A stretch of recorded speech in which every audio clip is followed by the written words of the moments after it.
I feel nauseous, believe me. Never had a lot of shit come easy. Welcome all. This is the Australian Wrestling, independent wrestling show. Fellow wrestlers, trainees, event support staff, friends, foes, and everyone in between. My name is Renee. I'm here with the Don. Hey guys. Michael Morleone and Bobby Bishop joining us from Queensland. Poor Don was leading this whole thing for like 20 minutes, and I realized only moments ago that he hadn't pressed record. So we're going to try and fly through as much of the ridiculous content that we just had. Don, that's it. All right, I'm back on. If you have a topic, please reach out, because yes, you have all made Scar so sick he needs a week off, and that is why we have Renee. And Renee is the savior of this podcast today. We'll never get that 20 minutes of our life back, but we can give you something from this point forward. Bobby, welcome. Thank you for coming on the show. How are you, mate? Yeah, I'm pretty good, mate. Something very vaguely familiar about this. Yeah, no, I think it's like we've done this before. But yeah, also welcome back, Renee. Thank you so much for jumping in and restarting the show. You did press record, right? I did. Yeah, we are 100% recording. Right. We are rocking and rolling. This is the greatest episode ever. But yeah, this weekend, just gone. You guys had Peak. You ran your latest show, and it looks to me like Sid has spawned children. Yes. In fact, we didn't just reanimate one dinosaur. He's already spawned new ones in Will Walker and Hardcore Harper Sky. And the old school wrestling fans will recognize that as an homage whenever you saw like Dusty and the Road Warriors team up for like War Games or whatever, everyone would come out in the same face paint. Yeah. Like that's something I really wanted to do, especially like have, something as ridiculous as Harper Sky dressing up as Sid Parker. And it was an awesome fucking match. SFI got involved at a few points, barbed wire bat. Yeah, I did see that. I saw photos of that. Yeah. It was just fun seeing like Harper Sky and Sid Parker and Will Walker, these like incredible like athletes, just beating the ever-loving shit out of probably the three most recognizable deathmatch wrestlers in the Southern Hemisphere. Nice. A lot of dicks were bitten that night. It was so many dicks. Oh my god! If those boys weren't circumcised before, they fucking are now. That's it. L'chaim. Speaking of beating dicks, call out to my boy Rob Stealth. Yes. We had Rob Stealth and Mitch Lightning, the Electric Express, win the tag belts on the show. They beat Mason and Ruben the Ring Rat. I didn't think Rob Stealth would fit in with us because he'd sent me clips and I'm like, I've seen what you guys do up there, Bobby. And I'm like, these guys are incredible performers. I don't know if this would be quite the right fit. And he just fit in straight away. Yeah. He got it straight away. He got the prompt straight away. He just wanted to come have fun. What an incredible performer. Yeah, he loves meme wrestling, man. He loves just having fun like that sort of stuff. How long was he working with you guys up there? So he's been with us since 2017, maybe just around the end of that. He was a Shakespearean character, and he's just turned himself into this hyper male kind of character. And then I think Rob Stealth is sort of the similar thing, isn't it? Well, right now he's trying to pitch to me a tag team as their train conductors. And just a funny excuse for them to have whistles and go like this. And I'm like, why don't we turn it into a double entendre? Because they're both in great shape. They're both very athletic. I'm like, we're like you train, but you train. You're trains, but you train. We both went for. I remember the Fitness Maniacs gimmick. Where as soon as I saw the whistles, I thought of Mikey Broderick and Sean O'Shea. And I'm like, why don't you just do that? You'd be fitness guys, but you're also autistic fuckheads that like train. Works for me. We both went for a position at the Queensland Rail, and I got in and he didn't. But then he's like, "Nah, I've moved on, bro." And now you're telling me he's fucking not moved on, bro. I'm telling you now, he's not moved on. Still mad that he didn't get the train job. Oh no. He's got it now. He's the Peak Pro Wrestling Tag Champs as the Electric Express. I don't know why that he needs a steam whistle if he's an electric train. Like I Choo choo, motherfucker. Come on, figure that one out. The whistle is to signal everyone to it's safe. The driver or the train guard, it's safe. I'm an idiot. I lived in Japan. I should know this. They got a different system there, man. I can't keep up. No, it was the same. It was like they whistle and then they wouldn't leave because there'd always be stragglers or whatever. Yeah. Just make sure they're on safe. The train driver would physically come out, sight that everything was cool, blow his whistle, and then. Yeah. That's the way.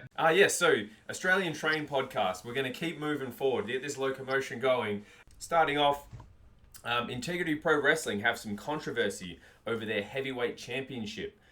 They released a statement something happened, went down, and they're actually asking for fans to send in footage of what happened to alleviate the controversy. What do you guys think about and this Jack one? Bonzo, is that right? Yeah. Interesting. Yeah, it's a little bit of an interesting way, instead of just doing the old statement of someone's been suspended or something's going on. They're like, we want you, the fans, to send us the footage, which I think is a great way to get interaction. Yeah. Whether it works or not, we'll see. Hopefully, you get heaps of people sending in all kinds of videos, and they can, Here's the thing I learned in marketing: no one does shit till you ask. So you're like, why is no one following my shit? Because you didn't ask them to. Why is no one liking this shit? Because you didn't ask them to. Why is no one sending in all? And you see them at the shows. Every single person in the crowd is holding up their fucking phone. And then what? 3 people are posting on their story the next day. Yeah. They're gonna post it until you ask them. Yep, that's it. You ask and you shall receive. Hopefully. Integrity, good shit. Yeah, and so I've been sent some interesting stuff from Scar as well in the lead up to this one. Mitch Christen, he just wants to be left alone. After appearing on as many podcasts as possible, he just doesn't want any more tags. Please make sure you Leave do him not... alone, Don. Like, Scar has bullied this guy enough. He had his promotion taken away and then fucking become an ad for Bangladesh and shit. Like, he's gone through enough, man. That's it. No, I'm with it. If you please do not tag All Star Wrestling moving forward. They've had This enough top people. guy had to lose his fucking mullet and everything, man. Like his life's Devastation. over, this poor guy. That's it. I mean, Bobby, did you watch the ACW show? All Stars? Yeah, I did. You did. So you know what we're talking about. You know all about it. It's but guys, just leave Mitch alone. Leave Benny alone! He just wants to continue to run All Star vaguely. We'll find out what happens with them in the future. But for now, do not tag them, please and thank you. Also, Bangladesh. and Bangladesh. It's all about the Bangladesh.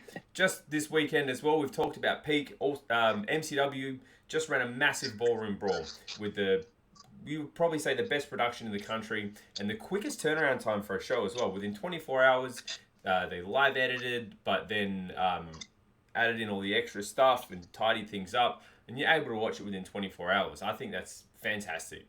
Their production and the way they set up their shows, they've clearly got a very strong idea of how they want to present it, and they're kicking the goal every time. So, either of you guys catch any of the ballroom brawl? I didn't get to catch it, but Jem was sending me some clips. Matty Ramona looked awesome. Mm-hmm. Yeah, I got to watch. I watched as much as I could with Mitch in there. I was supporting Mitch Ryder. Oh, nice. Yeah, very cool. Very cool to see Mitch in MCW. It's lucky for them to get him while they can. That guy's doing a lot of international stuff. His home base is Queensland, but I don't think he'll be in Australia for that much longer. Hey, say what you want about like Queensland guys being like relative unknowns in sort of the southeastern states or whatever, but you see the guys that come over there, Mitch Ryder and Punch Drunk Istria and stuff like they're getting around and they're like leaders in our industry. That crew from back in the day, they're all like the real deal. It's because our state's a bit like it developed a bit slower than most of the other states in terms of like wrestling training and stuff like that. And these guys really went out there and absorbed as much as possible. I always believe like if you've seen shit, it makes you a better leader. Yes. Yeah.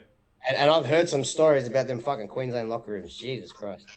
But anyway, so talking about MCW, we saw the return of Ugg, but he was only to be taken out by Edward Dusk. So that's huge news. Yeah, heel turn. Jem was going crazy about it. Like, oh my god, Dusk just turned heel, and I was like, cool, can't wait to see the clips. And there don't seem to be many coming out. Yeah, I would have thought they'd have been hammering the social media with all of this stuff, but maybe they're trying to at this point get everyone to watch the YouTube. But I suppose if you put those clips out, that forces people into there. Like they're like, oh, I can't believe that happened. I need to check that out. Yeah. Yeah, I mean, it's sort of the hook for watching the show, isn't it? You put the heel turn or whatever, like the clip, and then you go, oh shit, this happened. I better watch the show. 100%. Also, the physicals are still only one entry. Better luck next time, fellas. Is there like a weight cap? Did they not meet the weight cap and they had to come in together, or? That's it. Yeah, I'm guessing that, or they're like we've only got one spot and neither of them could decide who could do it, and they just ran out there.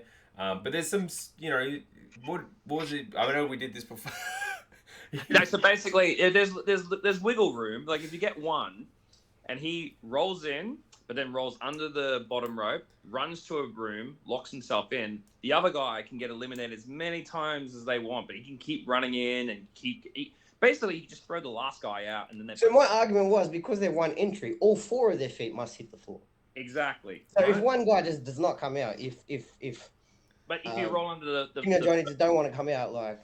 But if you roll under the bottom rope, it's not counted as an elimination. Over the top rope of elimination.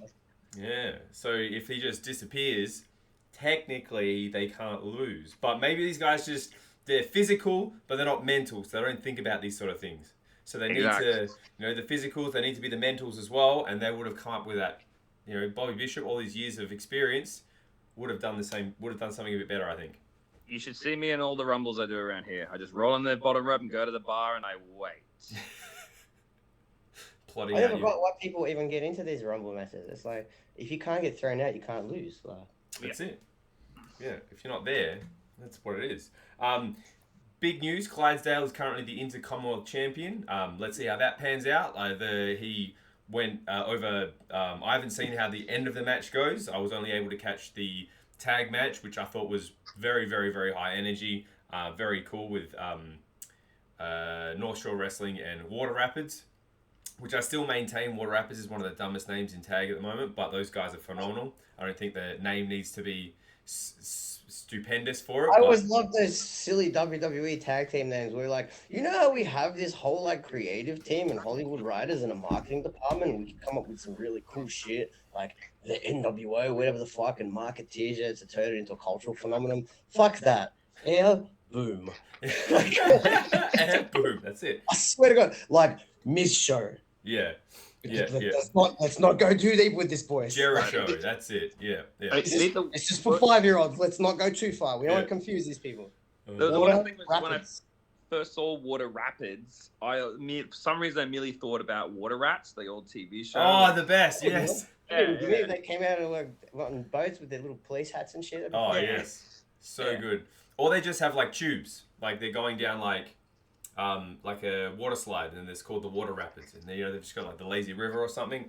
Hailing from Wet and Wild. That's the one. Bobby, you should book MCW. Like, shit, I would actually fucking watch this show. It's quality. I'm too crazy for that. Yeah. So, absolutely no adverts. 100% pro wrestling. I was not pushed to go to Bangladesh or anything. So the internet wrestling community will be very happy. Go and watch MCW Ballroom Brawl. You will not be bombarded with ads. That's good news, eh? That's it. Positive. 100%. Fuck me, I'm not watching another 2-hour infomercial. That's it. Speaking of Rumbles, though, PWA King of the Metros this weekend. It's been Rumble after Rumble. It's Rumble season. How do you think that King of the Metro can differentiate themselves from Ballroom Brawl? How will they be different? Bobby, do you want to take this one? Yeah, I'll do this one. Characters, advertisement, and Jägermeister. So it's okay. The stories have been awesome so far. It doesn't Ballroom Brawl doesn't even compare. It's just the vibe PWA has. It just makes you want to watch it. I'm more interested in MJ Eagle's debut. This amazing young lady with an amazing story, an amazing pedigree. I'm more interested in seeing what she does in her debut than probably any of the stories that were on MCW. Yeah, and that's just because they've been incredibly good at telling those stories and getting those characters over and seeing, okay, what do they want to win this for? What's their goal? What's the price for? What do you get from Ballroom Brawl? Not Jägermeister. I'm not sure. I haven't watched the whole thing yet. But stupid fucking matches. Yeah, I imagine it's a title shot of some description. Fantastic, because don't randomly get title shots anyway, do they? No, not at all. Never. It never just because they need to have a match. You got to work for it. I believe it was the device of the Ballroom Brawl was more for the storytelling of Rocky, Jarvis, and all that sort of stuff. Okay. Yeah. Okay, because there's a lot of stuff going on with that for sure. But yeah, so go Jimmy Zero. Fan of Jimmy Zero, so hopefully he does well in it. So which one means more to the annual Oz Pro Wrestling circuit? Ballroom Brawl or King of the Metro? Let us know in the comments, people, if you're watching. Let us know what you think. These guys have sort of said their piece on the whole thing. I am excited to watch both. I'm excited to see James Hartness is in King of the Metro. So hopefully, I see things like this. James Hartness, EPW champion. I'm interested to see what sort of presence he has in that match, because historically, and I don't know if you guys ever paid attention, but anytime an EPW champion tends to go interstate, they're kind of shit on. And they just have to put over. I remember years ago, Mikey Nichols was EPW champion. He went to Melbourne and did the job for, I can't remember his name. Andrews, wasn't it? No, he does. He's Cletus. Cletus, yeah. For Cletus. And like, you know, I at the time I wasn't exactly sure how that played out, but I'm like, it's good to know that other people protect champions in other states. Which it's not just the champions, it's the brand in Melbourne, and especially at that time, no one knew what EPW was. For someone to come out and say, I'm the EPW champion, the crowd's just looking at him like, what the fuck's an EPW? In saying that, on the opposite scene, we had this is again years and years ago, we had Lobo come over and fight FN Carnage in just like a hardcore match for the title. We went, the guys, and I say we as in I had nothing to do with it. I was just a scummy little trainee who was trying to get his first couple of matches. The amount that was put behind in promoting Lobo as like an absolute killer to our fans, it was set up in a way where it's like, holy shit, will FN Carnage survive? More than anything. It wasn't even like, hey, you know, hopefully he retains the title. It's like, no, will he live after this? Just the way it was set up. And I think that only benefits the show. If you put big stakes in someone that's coming in, I think you can make anyone feel like a big deal. And I feel like interstaters are always big ones that are sort of like I can take someone who's a jobber in their state, for example, like Rocco Reed or something. Like he's not particularly, he's booked fairly well in his promotion. He's not a main event guy, but our fans don't know anything about that. No. He could be a total jobber over there. For all that, I could put him in a main event here, and they wouldn't be none the fucking wiser. Yeah, because you told them. I could just present him like a star, and the fans would treat him like a star. And especially if they've come all this way or whatever, and it's supposed to be special, and they're not coming back, I want them to feel as special as possible, because more than likely they're doing the job because they're not coming back. I want the guys who beat them to look good. Yep. Yeah, they're coming over just to really pump up that, you know, the guy in the hometown. That's you know, classic. But the more you put behind it. I do recall when Julian Ward was champ, he did a PWA show, like it was something a few years. It was when he last had the belt, obviously. Yeah. When he came to the ring, they put him over as like the EPW champ and everything. And he looked pretty strong in the match too, if I remember correctly. I remember watching it and being like, oh, that's really cool. He's on there and has the belt and everything like that. And they made him look like he was a good deal. You know what I mean? Mm-hmm. Yeah, and again, hopefully they do. Like I saw there was a promo for James Hartness in the thing. I just always worry, like, is it going to be an opportunity to shit on someone else, or is it going to be an opportunity to grow Australian wrestling? And you know, I imagine that they would. But I'm excited for that, to see how that goes. Also, Jesse Lambert is in the last chance scramble to get into the Metro. Whether he makes it or not, wait and see. Other big matches on the show is the Dropouts versus North Shore Wrestling. He's billed as like a one more time. They've been doing it a few times, but this is like a big finale kind of a match for them. Should be good. Is Scott Green not like injured? I think it's Troy. Just Troy, that's it. Okay. And he'll be ringside. Yeah, so that should be good fun. Scar always thinks that Scotty Green's leg's not really broken. So is it really broken? Is he going to perform? Is it a shoot? Is it a rib? We'll wait and see. And then for the heavyweight title, Bonza versus Fudge. Yeah, that'll be good. Yeah. I haven't watched enough PWA lately. Because every time I see Fudge, he's more of a joke character. So for him to hold the heavyweight title, I assume he's obviously done a lot more and worked more into that main event sort of scene. Bonds is the kind of guy you can drop him in any fucking situation and he'll make magic, like regardless of where you put him. So I'm I tell you what, I am actually I think I will check that out because I'm interested to see Fudge in like main event style. Will he still be punching butts or will he be I'm here as the champion? Well, the build of it had I think it was like a comedy promo where Fudge is doing like a 7-hour seminar, and Bonds is in the crowd, and he's just blatantly calling out everything like you're a joke. Yeah. Are you ashamed? Like that just it just built to be. It feels like they're building that vibe of like, is he a main event guy or you know what I mean?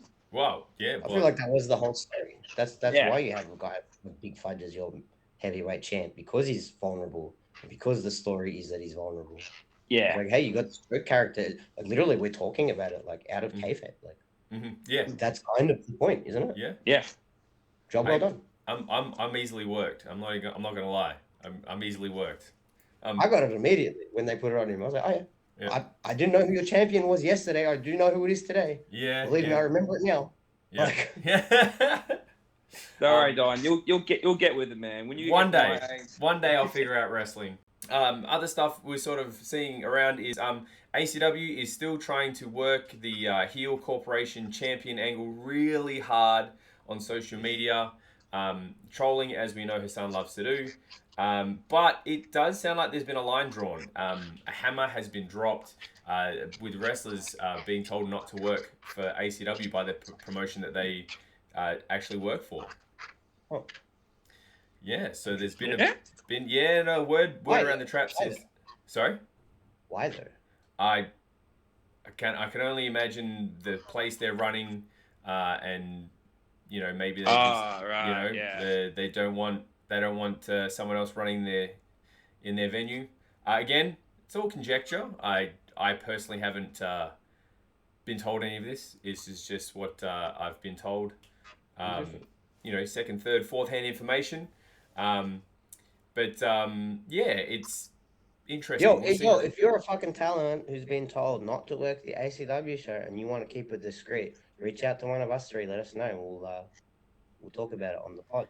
Yeah, or if you want to be loud about it, chuck it in the comments, guys. If you want to be loud about it, you've been bad. You haven't been loud about it by now. That's it. But yeah. But yo, if you think it's some bullshit, but you're kind of scared to speak out, man, like, let us know. we might have to do some, you know, those old TV shows or like old ladies or whatever, where they do like the anonymous letters or whatever, and they're like trying to solve people's like relationship infidelity problems. We should do that with the Aussie wrestling industry. Like, yo, shout out that stupid promoter Renee if he did some shit to you, you know, like write in and talk some shit anonymously if you're scared, you know, like. We're Like, I had underestimating. this problem with my wrestling promoter. He's a real dickhead. Yeah. You know, and we try to solve it for him on air. You're underestimating the amount of trolls we have in wrestling. In fact, we're all trolls at heart anyway. Yeah, I That's know. it. We would all put in like shit questions. It'd be We'll be inundated with just bullshit. But yeah, please send it in. So while we've got you here, Renee, what's going on for you coming up with Peak? Oh, we have so much coming up. Am I only allowed to? I'll do just this week. Friday, July 3rd, we are back at Evie's Disco Diner. I don't know if you guys have ever seen photos of it. It is a 2-level venue where we've had a lot of people come off the balcony, like a lot. So we're going to be doing Sid Parker versus Negativo in the first ever 2-floor Falls Count Anywhere match. Oh, shit. We also have the return from a US Deathmatch tour of this lady. I don't know if you've ever heard of her. Vixen. Maybe I've heard of it. Yeah. Yeah. Like with an X in the middle of it. Yeah, like Yeah. yeah. Come on. Yeah. She's just returned from a big tour of No Holds Barred in the US. She'll be having a return match with ironically New Zealand's Ryan Zero this Friday. So that's a lot. And then we've got the Cook Hunt Classic, a 12-man tournament next Friday in Brunswick, but we can talk about that. The Cooked Cunt Classic, the thing that linked us together initially. That's actually how, Yeah. He shit on us. Because I shit on the idea of it. And look, and like I've said since, you can shit on anything you want. People are still going to run. People I do thought their him thing. shit on us was funny. It was. I was funny. Yeah. I've been in, and like it was just cool because it was like an introduction. I don't know. I talk shit. And I didn't call this shit the Cook Hunt Classic because I didn't want people to feel some type of way about it. Let's just put it that way. Smart man. Smart booking. Smart marketing. All All right, guys. It got noticed. Whatever. That's it. All right, guys. Time for our regular segment, the wrap around the country. If you are thinking of going out and checking some wrestling, there's not a lot of shows on this weekend, but you want to find out, they're all right here. If you're in New South Wales, Pro Wrestling Australia has King of the Metro at the Metro Theatre in Sydney, Saturday, July 4th. If you're in Queensland, Nightfall Wrestling Alliance presents Stars, Stripes and Suplexes at Deception Bay Community Hall, Saturday, July 4th. That's with Brian Kendrick. Brian Kendrick versus PJ O'Connor. That'll be a good one. Yeah, very cool. Harper Sky, our girl, hardcore Harper Sky, taking on She-Wolf, who I've never seen before, so I'm very keen. Yeah. Getting some new people. It's always good to see some fresh faces. If you're in Victoria, Adrenaline Pro Wrestling has Breakout 66 in the Adrenaline Zone in Seaford, Friday. I shouldn't mention it because they're running the same night as us, but the most important show in Victoria is Peak Pro Wrestling, Party in the USA at Evie's Disco Diner in Fitzroy. Hold on. Go back to Adrenaline for 1 sec. They're on the other side of town. Let's put them over. Will Walker's going to be there. Jackson Wild's going to be there. I believe the Crow Brothers, they have some really cool storylines happening. If you can't get up to Fitzroy and you're down in the southeast, definitely go to Adrenaline Pro Wrestling. For sure. Like you said before, there's plenty of room for everyone. Yeah. And if you're in Western Australia, make sure you get your tickets and get down to Dude, Where's My Ring for Don't Threaten Me with a Good Time at the Seasonal Brewing Co. in Maylands. It's an 18-plus show, and that's on Friday, the 3rd of July. And that... Very quickly, as just because we mentioned Adrenaline Pro Wrestling, on Friday, July 17th, Peak Pro Wrestling is running a show at their training school. Just to show you guys that there is a lot of collaboration going on here, Adrenaline Pro Wrestling and myself, the good friends and everything. Yeah, from a distance, it always looks like you guys are quite close. So we all collaborate. We try our best to collaborate here. Some people, want to, and some people don't, and there's no heat there either. It just is what it is. Yeah. But just once again, thanks everyone for tuning in. Thank you, Bobby, for giving us your time and giving us some cool stories, some cool factoids about Queensland wrestling. Thanks, Renee, for jumping in for Scar. It's actually crazy the amount of knowledge you have about different things in wrestling. It's really fun to see, even here, me sitting here watching the things that you sort of like, yes, I've been to that venue. I know where that runs. I know that. It's really cool to have that sort of information at hand. Stuff that I don't know because I'm insular. I live in Perth. We don't get shit out here. I've never been to Perth in my life, so for the same thing. The insights that you bring from your scene, man, very cool. Love hearing about it, and same to you, Bobby. Like I haven't been to a Queensland wrestling show in 15 years, so yeah, man. Let me know if you're coming up. Oh fuck, I've got to now. Yeah. You've convinced me. But anyway, guys, thanks again for coming. This is the Australian Indie Wrestling Show. Make sure you get to any of those shows I just talked about. If your ticket money, that funds the actual show itself so they can get bigger and better. They sell out. They do double headers. They bring more people in. They spend more on production. That's your ticket money. Bring your friends. Bring your family. If you like a specific wrestler, make sure you hit the merch desk, buy their T-shirt, buy their 8x10. That money builds their wrestling dream so they can go and do things all across the country and all across the world. And you can be like, hey, I got that guy's T-shirt before he was famous. Gives you a little... Bobby Bishop is not a charity. Buy his fucking shirt. That's it. Next time you're at a show, make sure you buy Bobby Bishop merch to help him grow the Queensland wrestling scene and in turn grow the Australian wrestling scene. Big shout out to Kick Out Merch too. They sell my stuff online and they're a Queensland company. I'm sure Scar's going to put a nice little link. They look very interesting. I've noticed that yesterday, actually. They look really interesting, like really funky designs and stuff. Yeah, they're doing really good stuff at the moment. I'm really happy for them. And they gave me a free shirt. That's my favorite part. Hell yeah. How do you get a shirt? How do you get a shirt? You order it online and it just gets sent to you, and they're very quick with it. What is it called again? Kick Out Merch. Kick Out Merch. All right, get your fucking T-shirts, guys. Yeah. That's it. Thanks, everyone, for tuning in. Like and subscribe. Check us out next week. We'll have all kinds of more fun. And that was Australian Indie Wrestling for this week. We'll see you then. See you later. Thanks, guys.